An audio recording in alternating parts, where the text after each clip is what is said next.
I'm Sidney Charles. We are here in Berlin, in the place where I spent most of my life actually, where I became an artist, and yeah, which is my place to be, my favorite place to be. I was born in Hamburg, which is not too far from here, 1.5 hours by train, so when it comes to going out, it's very easy to just go out in Berlin and go back to Hamburg. There used to be a club in Hamburg called Wagenbau, which was built underneath a bridge of a train. I remember there was a Cocoon night, the label from Sven Väth, and Andre Galuzzi was playing. The sound back then from Andre, what he was playing was very housey but hypnotic at the same time, which fascinated me a lot because normally I only knew like house music and techno and I didn't really put him into like one thing, but he was kind of able to play both and this really stick to my mind. And I think it was like 2021. It was like my first raving experience actually. So I think there's not so much anymore like a techno house sound that's kind of mixed up. So it's just like super hard techno or proper house and nothing really in between. And all the other genres, they kind of separated itself into something that stands for itself. Like tech house is not house or not techno, it's techno, it's tech house. And house is house and techno is techno. And I think back in the days when I started raving, it was all like kind of a mix. House, techno, tech house was all like kind of one thing. It's very hard to find DJs nowadays who play like a set of a lot of different genres. I think the person who does it best is Laurent Garnier. Like if I listened back to one of his sets, or if I go back in my head to one of the sets that I listened, for example, at Time Warp in I think 2012, it was a totally different thing of what DJs do nowadays. He was playing reggae, jazz into house and techno. I think if I listen to DJ sets now, that's almost impossible.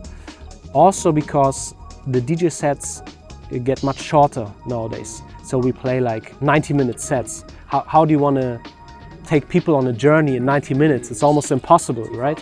It's too fast. You just need to like stick with the sound that you can do best, right? Maybe you can do one track where you experiment a bit, do a breakbeat or something like this, but yeah, it's not as it used to be, I think.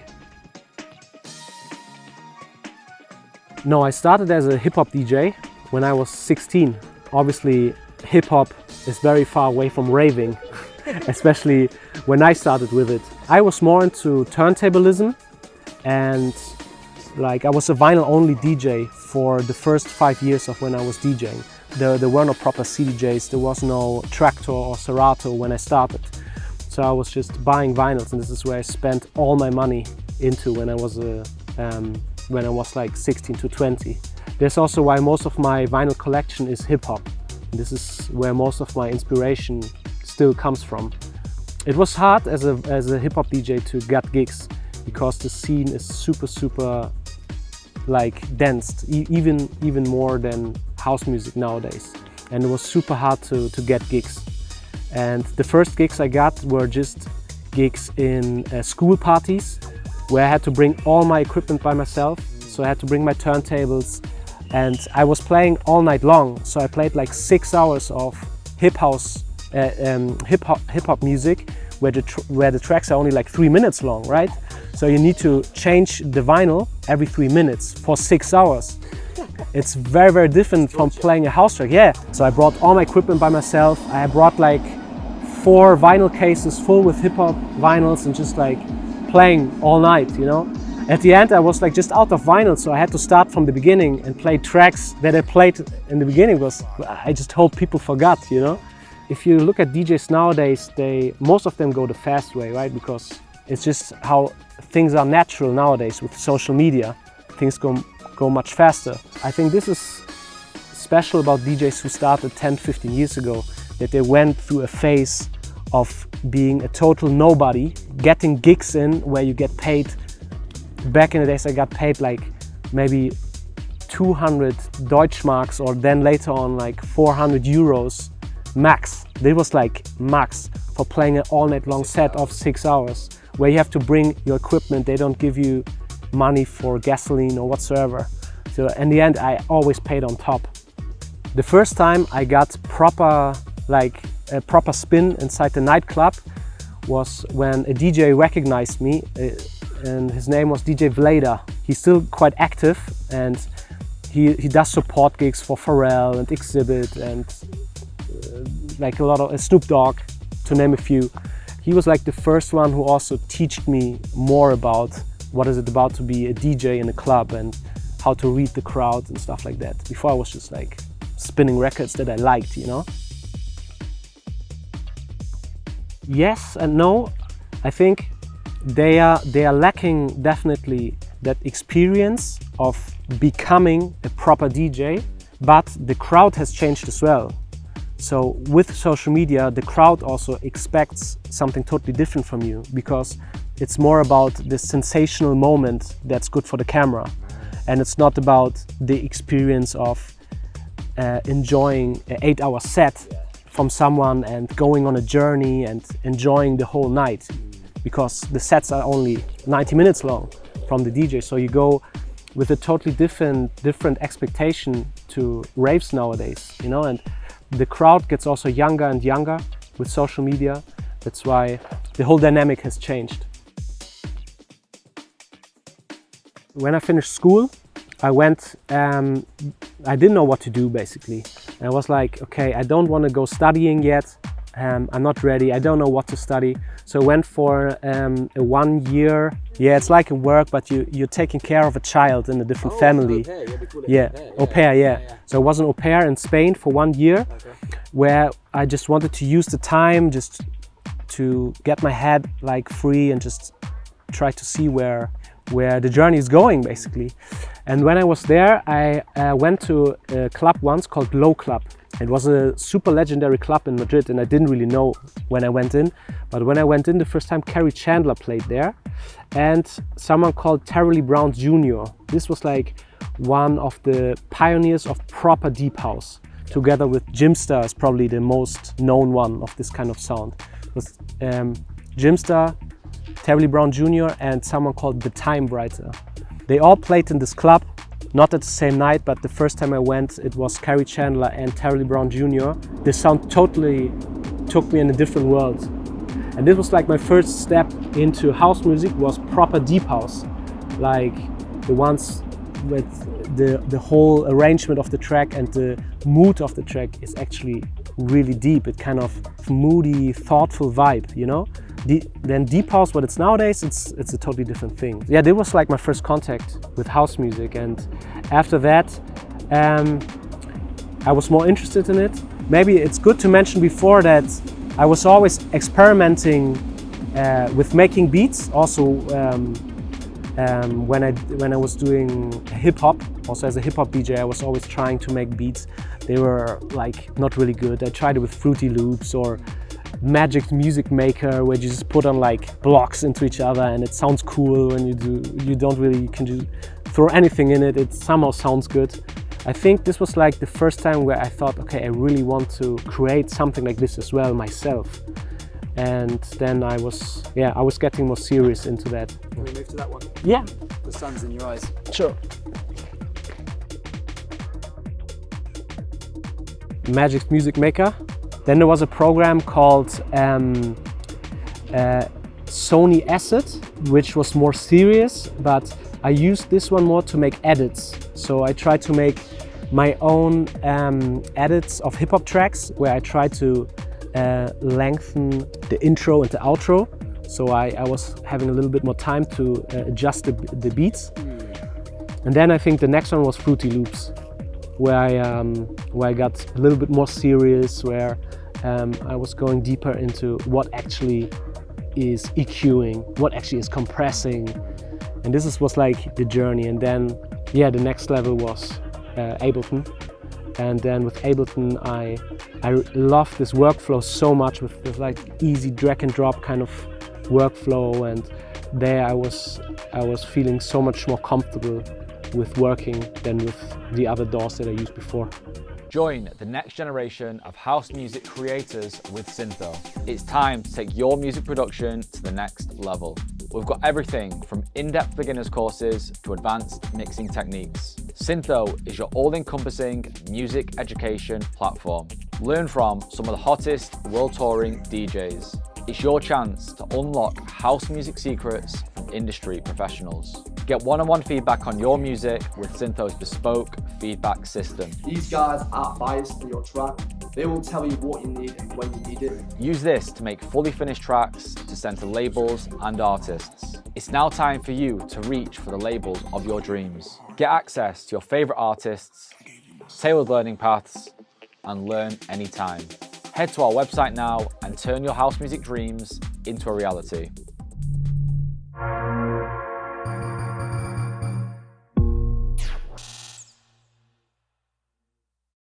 Thought that someone like him was playing my music, so a different style.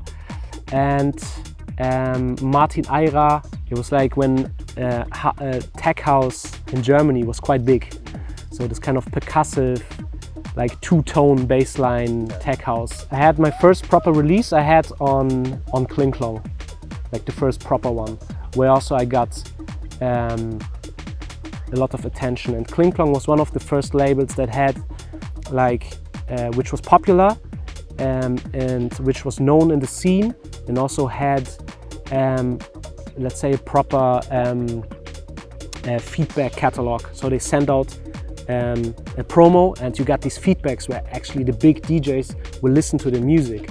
Because there was no social media at that time, I wasn't able to get my music to the big DJs. So you had to go through the labels to reach them, to reach Carl Cox and Loco Dice and Sven Weed and Richie Horton, which were the biggest names back then, or maybe still are.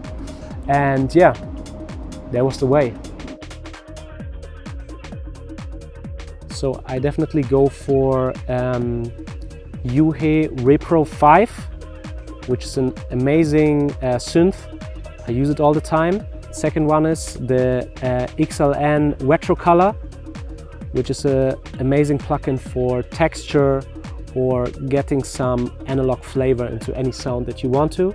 I guess the third one is Pro Q from FabFilter.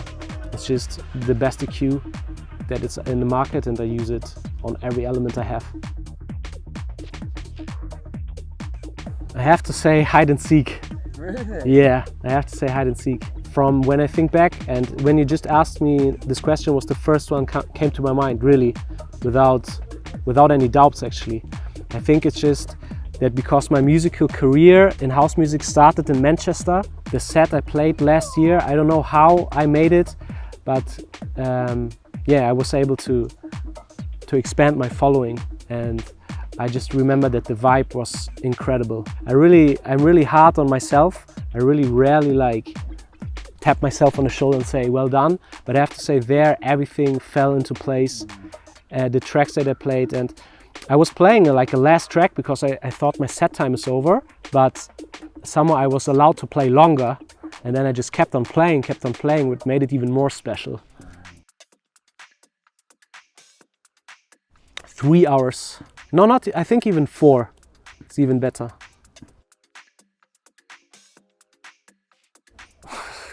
I think the most embarrassing one was, it happened quite often to me, that I accidentally, instead of queuing the track that I want to queue, I'm just queuing the track that is playing at the moment because I'm too confused.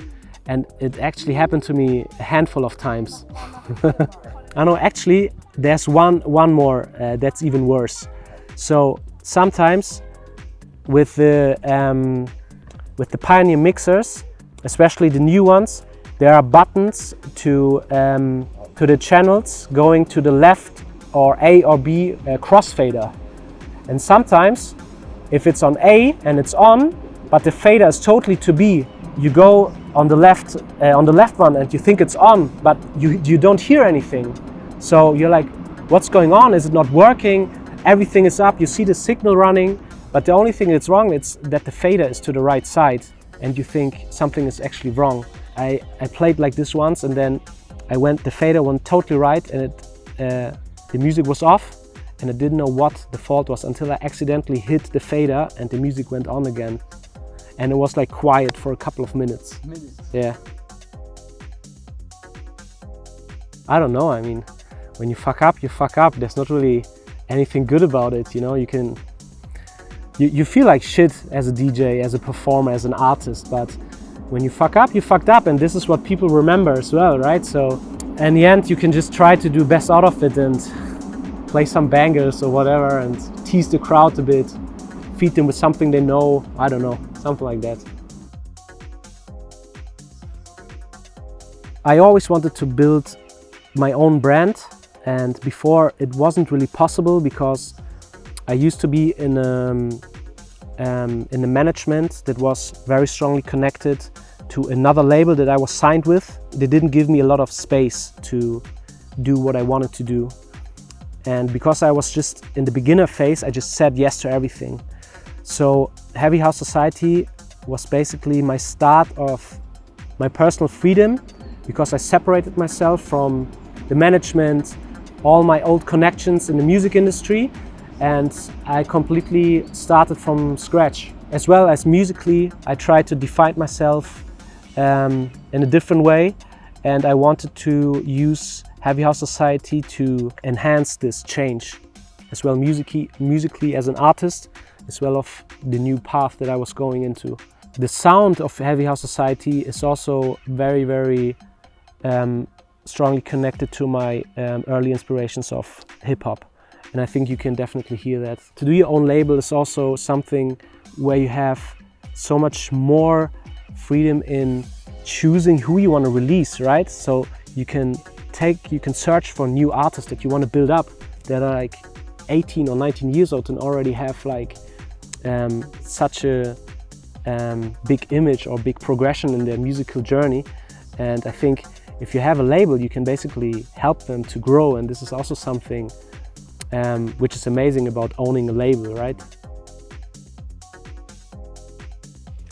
I think one of the hottest artists is Ozzy Govern. Colter. I think there's someone else which is about to break through, and his name is Corey. And it took us almost 6 months to get the license for this vocal sample, and we finally got it. And so I'm super stoked about this release. And he's one of the artists that just sends me like 16 tracks, and it's so hard to choose one because they're all good. And it's the same with Ozzy and Colter. I don't know how they are machines. They're all making like tracks, like 10 tracks a month, I have the feeling. I just do like 3 or 4 or something. Yeah, I think in the beginning you should ask yourself for how long you want to be in this business, or if it's really what you want. I mean, but you can't know until you tried it, right? Because I had moments in my career where I was like, man, I'm sick of this, you know? Like I'm busting my ass and there's some people just going famous overnight, basically. But this thing, what I always say is just make music yourself. And this should be the foundation of everything. If you're a DJ only, I think it's quite hard nowadays to break through. So you really need to make music yourself. Try to go until you find your own sound that you think it's like that really represents you and what you love, and not to adapt too much into what you think is cool or whatever. What you really feel when you're in a studio making the track, and it really like gives you something that fulfills you as a person, as an artist. And I think an indication to know that is when it's enough for you to be in a studio, you don't even need to go DJing, then you know you hit your nerve. You know, you just made a track and it feels 100% right, and it's just enough for you, it fulfills you already. I think then you know you're on the right way. Sidney, thank you so much. Cool, man.